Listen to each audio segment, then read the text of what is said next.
So let's go from the beginning of the world, the beginning of the human, and let's go to the end.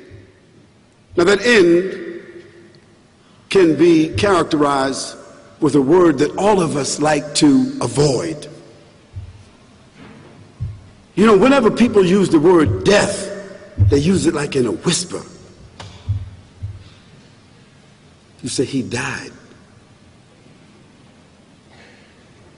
We always use it like for somebody else.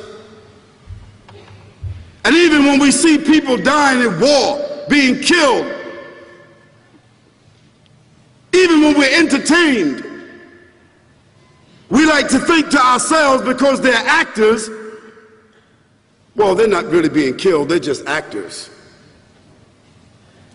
So the scenario of death doesn't really come to us.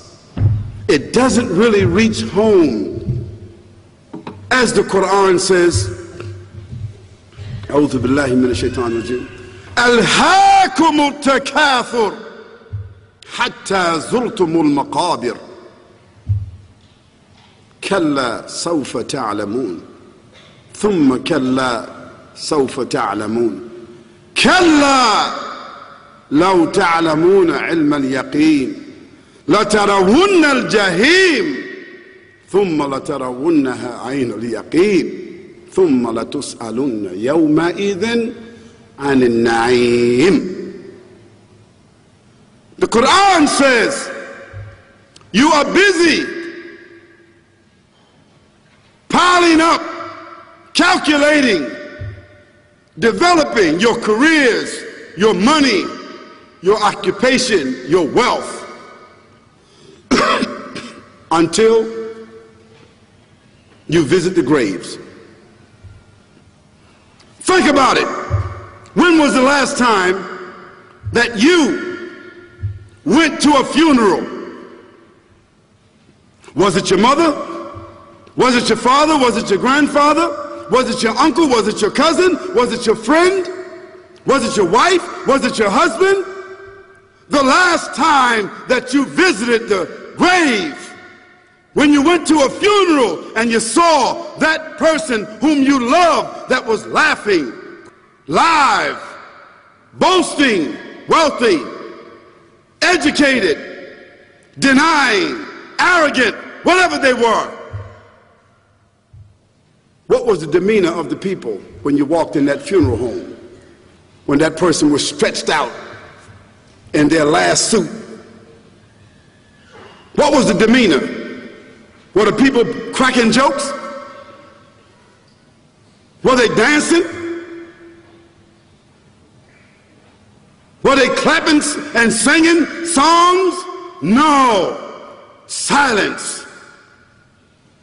Melancholy. Trauma. Why? Because every person that walked in that room, seeing that person stretched out, the first thing they thought about was not the person. The first thing they thought about was that one day this will be me. So Allah said, Alhaakumut takathur. All of us, all of you are engaged in running your mouths, doing your business, multiplying, buying houses, cars, business, whatever you're doing. And when you're told about God, religion, life, morality, you're saying, look, I ain't got no time for that. You got no time for that. I don't want to hear that. I don't even believe in God. Matter of fact, I don't even know if I'm going to die, and if I do, maybe I'm coming back again. As a matter of fact, science is so sophisticated that I think really that they're on the verge of being able to solve the whole thing of death soon. We ain't got to die. If we got enough money, we don't even have to die. See how arrogant people can be until they visit the funeral house. And then after the funeral house, if you got the guts, if you're able to do so, you go to the grave. And now this is another scenario. And you say to yourself, is that it?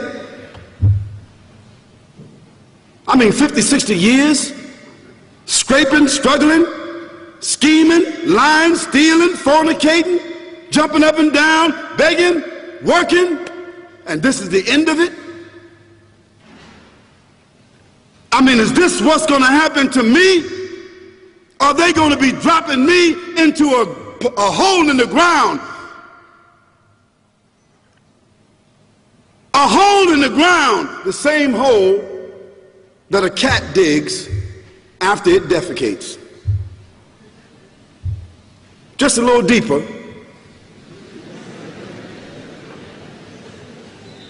But for the same reason.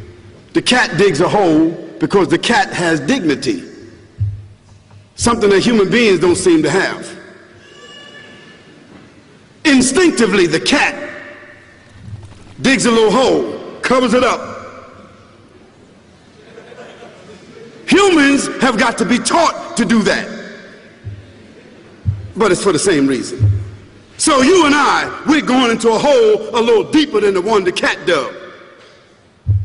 And all the people that's crying, pulling out their hair, screaming, almost acting like they falling in the thing with you. They want to just jump in there with you.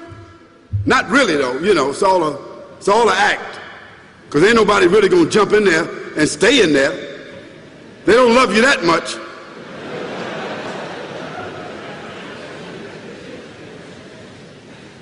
And then after all the shoveling get done, and they fill it up, and the box, you can't even see the box no more, the coffin that cost $5,000. I don't know what did they burn somebody in a $5,000 coffin for? I mean, if I was the funeral director, after they left, I would dig them back up and put them in another box and take that box back.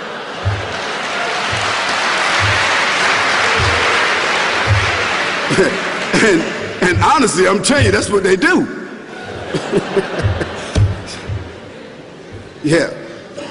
So after all the money and all the drama, and they dig that hole and put you in there and cover you up, and everybody goes back to the place, go back to mama's house or daddy's house or whoever's house, and you know, we cook some chicken or whatever it is, and we do a little dancing and drink some scotch and forget all about that person, and then we want the lawyer to come down and talk about, you know, divvying up the spoils.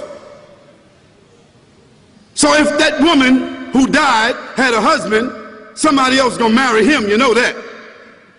And that man who died, you know that woman, in about 6 months or a year of grieving or whatever it is, she gonna come to understand that she needs somebody else to be with, so she gonna marry somebody. So that means if his suits are still in the closet and he can fit them, who gonna wear them?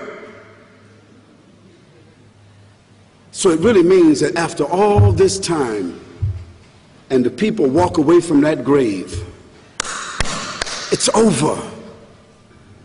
What about that person in the grave? What's happening?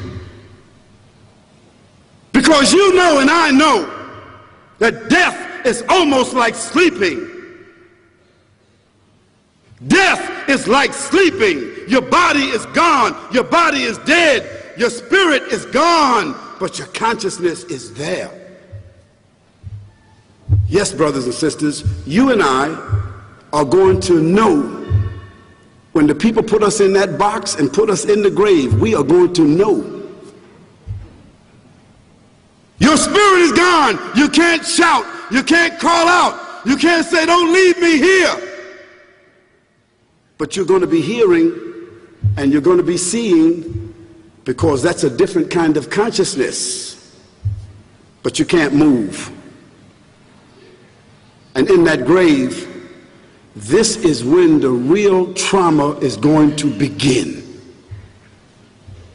Because there's a reason for humans to go inside the grave. If the Creator wanted to, he could have caused us to live and then disappear into the atmosphere. But he didn't. He caused us to go into another womb called the tomb. You started out in the womb of your mother, and you wind up in the womb of the earth called the tomb. From the womb to the tomb. This is the whole trip. And this is what you have to think about. That grave is going to be a place of drama and trauma, a place where you're going to be questioned before you're resurrected.